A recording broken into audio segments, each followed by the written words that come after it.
आप लोगों का हार्दिक अभिनंदन करता हूँ अपने trader by stock market YouTube channel में। जो लोग फर्स्ट विजिट करें सब्सक्राइब वगैरह कर लें, बेल आइकन वगैरह प्रेस कर लें। चलिए शुरू करते हैं। जैसा कि आप देख रहे हैं कि आपको जो ये है, ये मेरा टेलीग्राम है ना, तो टेलीग्राम को जरूर ज्वाइन कर लीजिए, फ्री है, ठीक है। और ये अपना शॉर्ट स्विंग है, ये स्विंग है। तो जैसे फ्री टेलीग्राम है तो उसमें हम दे देते हैं कि क्या चल रहा है नहीं चल रहा है। तो चलिए अभी इस पर थोड़ा डिस्कशन कर लेते हैं। देखिए कहीं ना कहीं भारत को एक बहुत कड़वी सच्चाई बता रहे हैं, बर्दाश्त कर लीजिएगा तो अच्छी बात है, नहीं तो हकीकत तो यही है। भारत पूरे यूरोप और सबके लिए कोई भी हमको ना दोस्त यार ये सब नहीं मानता है, समझ गए। भारत को सिर्फ एक मंडी मानता है। क्या मानता है? सबसे बड़ा मंडी। सब यहाँ माल आके बेचना चाहते हैं, पैसा कमाना चाहते हैं और निकल जाना चाहते हैं। कोई यहाँ आके अपना कंपनी लगा के अपना टेक्नोलॉजी शेयर करके कोई राजी नहीं है। इवन फ्रांस भी अपना राफेल का सोर्स कोड भारत को देने से, समझ रहे ना। तो ये आपको क्लियर पता होना चाहिए, जो कि पता है लेकिन बीच बीच में हम लोग भूल जाते हैं। जिस तरह नहीं, जैसे आप देखिएगा कि जब बड़े लोग वेल रिच लोग बैठे रहते हैं तो वहाँ जो नया नया थोड़ा पैसा बना रहा ना, तो बड़े रिच लोग उससे बड़े मज़े लेते हैं। आप देखे होंगे, कमेंट्स कर देंगे, हाँ भाई आजकल क्या चल रहा है, हाँ पूरा छाप रहे हो, पूरा ये इस तरह के कमेंट्स। अरे आपकी जीडीपी देखो यार, कमाल कर रहे हो यार, है मान गए, हमारी जीडीपी तो कुछ हो ही नहीं रही है। अरे भाई आप ऑलरेडी विकसित हैं। नहीं अपना नहीं, दूसरा व्यंग कसेंगे क्या, हाँ भाई क्या चल रहा है आजकल, तो आपके जीडीपी उफान में है, बड़ा अच्छा काम हो रहा है, ये वो इस तरह के व्यंग चलते हैं। ये हर लेवल की बात है, ठीक है। व्यंग करना है वो करते हैं, चाहे छोटा लेवल हो या बड़ा लेवल हो या बिग मिलीनियर लेवल हो, ठीक है, या वर्ल्ड पॉलिटिक्स हो। तो यहाँ पर ही अपने हित की रक्षा करना ना बहुत बड़ा महाभारत है, ठीक है। और आपकी यहाँ आपकी बेइज्जती वर्ड जो है ये अब डिक्शनरी से निकाल देना चाहिए। भारत को जहाँ बेनिफिट हो रहा है, जो अपने हित का है, चाहे ठीक है, जो बस अपना काम बनना चाहिए। अब भारत को धीरे धीरे इस रवैया की तरफ बढ़ना चाहिए। नहीं तो यही लोग हैं जो कभी बाथरूम में और कहीं होटल में लिख रखे थे कि इंडियन और डॉग्स नॉट अलाउ, ठीक है। नहीं है तो जलियांवाला बाग का फिल्म देख लीजिएगा, जो नए हमारे साथी हैं वो देखिएगा, वो फिल्म में आपको एहसास हो जाएगा इस चीज़ का। तो आज भी उनकी सोच वही है, कहीं डाउट नहीं है, वही सोच है। वो चाहते हैं कि एशिया वाले चाहे मतलब यूरोप का पनियागिरी करते रहें। फैक्ट है भाई, उनके पास फंड है तो कर रहे हैं, है ना। तो ये चीज़ है, वो नहीं चाहते। देखिए किसी समय चाइना ने पूरा सिलेंडर बोला था, ठीक है, सब कुछ दाव पे लगा दिया चाइना, जो चाहिए सो करो, और अपना अर्थव्यवस्था को आगे बढ़ाया। आज का टाइम में वो समय नहीं है, क्योंकि उन्होंने उस चीज़ से सीख लिया, यूरोपियन ने, क्योंकि उनको इस चीज़ समझ में आ गया कि भाई क्या चल रहा है। आज ये देखिए बांग्लादेश और श्रीलंका को बोला जा रहा था कि श्रीलंका आज से 4 साल पहले, जब तक वहाँ पर इस तरह का नहीं हुआ था, तो उनको बोला, कंगाली हालत में जो आज श्रीलंका है, पहले बोला जाता था कि भारत को भी श्रीलंका से सीखना चाहिए। देखिए आईटी हब हो गया, फलाना हो गया, ढिकाना हो गया, बोला जाता था। तो वही बात है, जिस तरह बोलना तो नहीं चाहिए बोलना तो नहीं चाहिए, लेकिन एक बात बता देते हैं कि आज आईटी हब इंडिया का भले बेंगलुरु बन गया हो, नो डाउट, रेट भाग गया, सब कुछ भाग गया, लेकिन आज भी आज भी किसी शहर के ना कोई एक मारवाड़ी पट्टी होगा है ना, या फिर किसी राजस्थान का देख लीजिएगा जो मारवाड़ का इलाका, या मतलब उस तरह का, मतलब जहाँ मारवाड़ी लोग पुराने धंधा में बैठे हुए हो। फंड के मामला में ना यही भारी पड़ेंगे, बेंगलुरु नहीं भारी पड़ेगा, ठीक है। हाँ चकाचौंध में वो भारी पड़ेगा, लेकिन फंड का मामला में ये भारी पड़ेंगे, ठीक है। तो श्रीलंका को इसी तरह पूरा लोन लान दे के एकदम बिल्डिंग सिल्डिंग उसको मार्केट बना लिया, धजियाँ उड़ा दिया भाई साहब श्रीलंका का। आपने देखा कैसे रोड पे विद्रोह हुआ, कभी बम फट रहा है, कभी विद्रोह हो रहा, पूरा शेयर मार्केट तो छोड़िए, पूरा कोलैप्स हो गया पूरी उसकी अर्थव्यवस्था, ठीक है। तो ये चीज़ मान के चलिए, कोई भी यूरोपियन कोई भी कंट्री हो, भारत या किसी भी एशिया के कंट्री को मजबूत होता हुआ नहीं देख सकते हैं। अब ये चीज़ आपको पता है, अब आप कैसे डील करते हो ये आप पे डिपेंड करता है। डील भी करना है और उनके चंगुल में भी नहीं फंसना है, ऐसा विचार बना के आपको आगे बढ़ना पड़ेगा, ठीक है। तो अभी ये बात मैंने क्यों बताया, अभी G7 का मीटिंग हो रहा, पहले तो बोला जाता था कि मोदी साहब को दिया नहीं, बाद में दे दिया, ठीक है, अच्छी बात है। अब G7 में ट्रम्प साहब बोल रहे हैं कि भाई G9 बनाना चाहते हैं। क्यों बनाना चाहते हैं?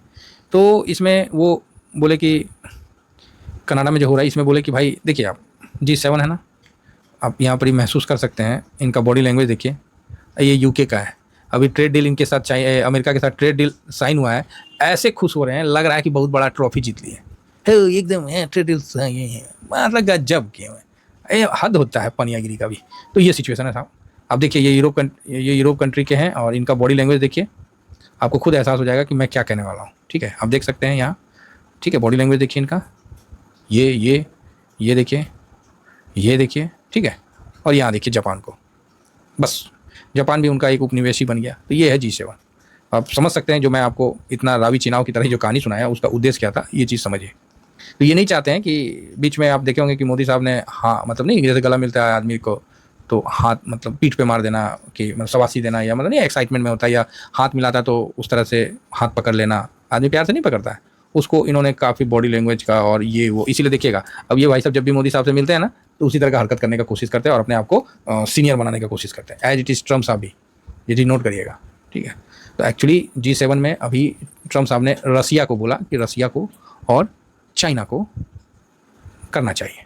ठीक है, क्योंकि रसिया को अगर करते हैं तो अभी जो यूक्रेन के साथ हो रहा है वो नहीं होता, तो G8 नहीं G9 बनाना चाहिए, जिसमें रसिया ऑलरेडी रसिया था और 2014 में रसिया जो था उसमें रूस यूक्रेन पर कभी आक्रमण नहीं करता। और ट्रम्प साहब ने बोला कि ये जो जंग है ये पूर्व राष्ट्रपति बराक ओबामा और कनाडा के जस्टिन ट्रूडो का मतलब दोषी ठहराया। तो ठीक है, ऑलरेडी रूस जो है 97 से 2014 के दौरान G8 के रूप में जाना जाता था, रूस इस समूह का प्रमुख सदस्य था। हालांकि 2014 में यूक्रेन पर हमला और क्रीमिया पर कब्जा करने के बाद रूस को इस समूह से निष्कासित कर दिया। फिलहाल जो अभी देश हैं कनाडा है, फ्रांस है जो दिखाएं, इटली है, जापान है, जर्मनी है और अमेरिका है और एंड ब्रिटेन है।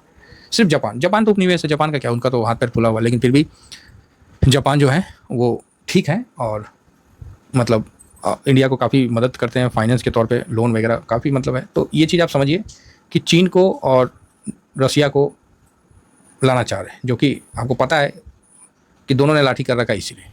तो यहाँ भारत के प्रधानमंत्री वहाँ ऑलरेडी हैं, लेकिन भारत का कोई नामो निशान नहीं है। तो ये बात क्लियर है कि भारत उनके लिए सिर्फ एक मार्केट है।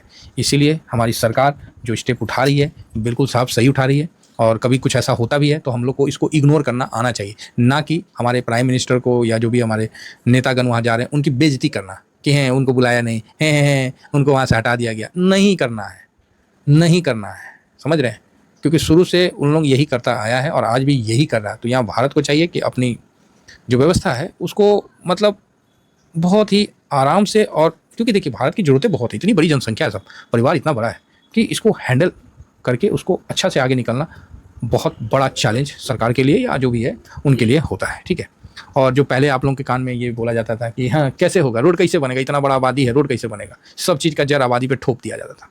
तो कम से कम इस सरकार ने ये चीज़ तो बोला भाई आबादी जो है ना हम लोग का पावर है, और वास्तविकता भी यही है। लेकिन उसको पहले कैसे निगेटिव किया जाता था, हाँ कैसे होगा, इतना आबादी हो गया, इतना आबादी, अरे आबादी है तो क्या हो गया भाई, है अच्छी बात है ना, इसको हम यूटिलाइज़ करेंगे, हम यंग ब्लड हैं। तो ये चीज़ है। तो ठीक है, मेरा किसी भी सरकार पक्ष की बात नहीं है, लेकिन जो हकीकत है वो मैंने सोचा कि आप लोगों के सामने रखा जाए कि देखिए भारत को आज भी वो ऐसा ही समझते हैं, इसीलिए कभी भी इनसे ज़्यादा ठीक है अपना काम करने का बस हो गया। तो यहाँ पर ही आप देख सकते हैं कि थोड़ा सा हम आ जाते हैं मार्केट में, क्योंकि G7 का जो ट्रम्प साहब का जो स्टेटमेंट था ना बड़ा ख़राब लगा मुझे पर्सनली। ऐसा लगा कि मतलब जो पूँछ है ना वो कितनों साल रहेगा ना नाली में, लोहा का नाली में, फिर निकालिए ना तो टेढ़े हो जाएगा। तो ये चीज़ समझ के रखिए, ये अपने आगे किसी को नहीं सटाते हैं। तो हम लोग को भी जो भी अपनी डील करना है अपने व्यवस्था के अनुसार करना है। साथ में एक डील की भी खबर आ रही है कि अभी रिसेंट में कुछ टेम्प्रोरी डील होगा भारत और अमेरिका के बीच में, क्योंकि ट्रम्प साहब पे भरोसा नहीं किया जा सकता ना, और भारत बिल्कुल सही है इस मामले में, बिल्कुल सही है। और जयशंकर साहब का जो स्टेटमेंट होता है ना बिल्कुल एकदम ठोस होता है, चुभ जाता है लोगों को, उनका स्टेटमेंट जो है ना लोगों को ऐसा लगता है कि मतलब चुभ गया है ना। तो सही है। अभी फिलहाल देखिए अब इसका असर जो है मार्केट पे आते हैं थोड़ा सा मार्केट पे, तो निफ्टी 50 जो है वो ठीक है, कुल मिला के अपना बढ़िया है। और यहाँ पर ही आप देख सकते हैं कि निफ्टी अभी जिस तरह चल रहा है, अभी ट्रम्प साहब ने ऐलान किया, ये किया, करना उड़ना कुछ नहीं, बस कर लिया तो ठीक है, लेकिन करना उड़ना कुछ नहीं, बस एक हवा बांधना है ना। हालांकि इजराइल है तो नो डाउट इजराइल तो वो अपना जो करना था कर दिया। अब उनका हो सकता है परमाणु बम का एरिया जो है उसको आइडेंटिफाई कर रखे होंगे ऑलरेडी उन्होंने, और उसको नष्ट नाबूद करने की कोशिश करेंगे, तो वो चलते रहेगा। तो अभी हम लोग को क्या करना है भाई साहब, अपॉर्चुनिटी है। अगर गलती से मार्केट नीचे आता है 24,330 के पास आता है, अपॉर्चुनिटी है, याद रखिएगा अपॉर्चुनिटी है। अगर 24,300 आ जाता है, 330 बहुत बढ़िया है, या निगेटिव नहीं होना है, SIP जाएगा ठीक। और अगर 23,700 का लेवल आ जाता है, मेरा यहाँ दूसरा SIP चला जाएगा ठीक है। अगर निगेटिव में ही देखना है तो मैं इस जगह 23,700 600 में मेरा एक ये सेकंड SIP जाएगा और फर्स्ट SIP मेरा यहाँ जाएगा, ठीक है। तो आप गिरा लो भाई, ये मौका है, छोड़ना नहीं साहब, क्योंकि इसके बाद जो पलटेगी ना गाड़ी वो जल्दी नीचे नहीं आएगी, फिर आप ऊपर ही दिखोगे। तो फिलहाल सर इतना ही कहकर अपनी वाणी को विराम देता हूँ। तो इस देने से पहले एक बात जरूर बोलूँगा, जो भी देश का प्रतिनिधित्व करता है ना, कम से कम हिंदुस्तानी होने के कारण, देशवासी होने के कारण उनका ना हमेशा सपोर्ट करिए। हो सकता है कि किसी चीज़ में वो कमज़ोर हो, तो आपका सपोर्ट उनका मनोबल बढ़ाता है ना। हर चीज़ तो परफेक्ट नहीं हो सकते ना, तो ख़राब तो लगता है इस तरह का स्टेटमेंट ट्रम्प साहब की तरफ से आने, लेकिन ठीक है, हम लोग इग्नोर करेंगे और क्या कर सकते हैं। हाँ, हम लोग इस बात से खुश रहेंगे कि ट्रम्प साहब बोल रहे थे कि फ्री ट्रेड एग्रीमेंट हो गया साइन, 0 टैरिफ हो गया ना, आज तक अभी तक सेटलमेंट नहीं हुआ और भारत स्टार्टिंग से लगा हुआ है। तो ट्रम्प साहब बोले भारत बहुत टैरिफ लेता है, तो काहे नहीं लेंगे, बेचने आओगे तो लोगे नहीं, जाओ दूसरी जगह बेचो, भागो यहाँ से। आ गया ना स्टारलिंक भी घसीटाते हुए, काहे तो हम तो बोले उसको एंट्री नहीं देना चाहिए। तो वही बात है, अभी तक एंट्री हुआ नहीं है, लेकिन शायद हो जाएगा, क्योंकि रिलायंस ही उसका मतलब करेगा, क्योंकि उसका तो अपना कोई ऑफिस नहीं है और आइडिया ही करेगा, उसका प्लान भी निकल के आ गया है। तो मेरे हिसाब से तो होना नहीं चाहिए उनको, देना नहीं चाहिए। नहीं, चलो अब सरकार दे रही है तो दबाव होगा उनको भी, इसीलिए दे रही है। तो चलो सर, फिलहाल इतना ही कहकर, अगर गलती से मार्केट नीचे आता है ना, तो अपॉर्चुनिटी समझने का सर, इस समय ना गलती से बेरिश नहीं होने का, फुल टॉस बुलिश होकर चलने का। फिलहाल इतना ही कहकर अपनी वाणी को विराम देता हूँ। थैंक यू वेरी मच, जय हिंद।